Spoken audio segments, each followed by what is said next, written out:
Heureux ceux qui sont doux, car ils recevront la terre en héritage.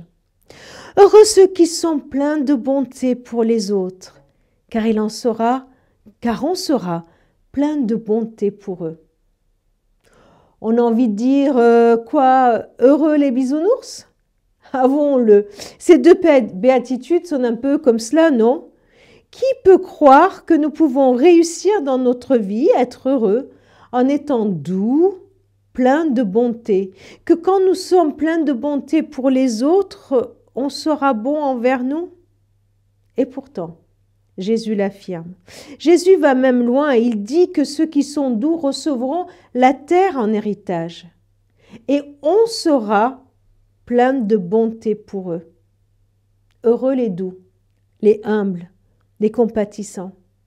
Même si la douceur, la tolérance, l'humilité, la compassion ne sont pas des mots qui soient très à la mode, même si parler aujourd'hui de douceur, de toutes ces choses-là, peuvent faire référence à un autre monde, quand on considère toute la violence qu'il peut y avoir dans notre société, nous avons conscience que nous avons besoin de douceur, de bonté, même si cela nous paraît peut-être risqué dans la vie.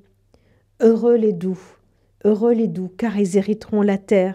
Il y a une promesse ici, non pas d'une perte, parce que nous sommes doux, mais au contraire d'un don qui est la terre. Non pas un lieu à conquérir, mais un lieu à recevoir. Non pas de nous battre avec violence pour avoir quelque chose, mais un bien qu'on reçoit, dont on peut se réjouir.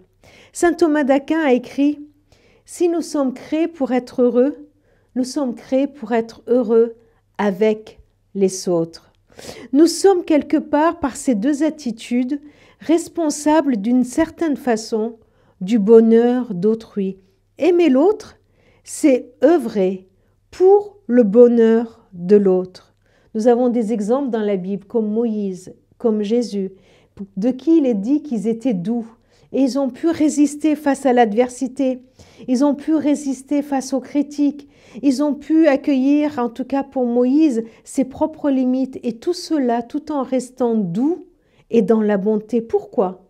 Parce qu'ils avaient mis leur confiance dans leur Père, en Dieu.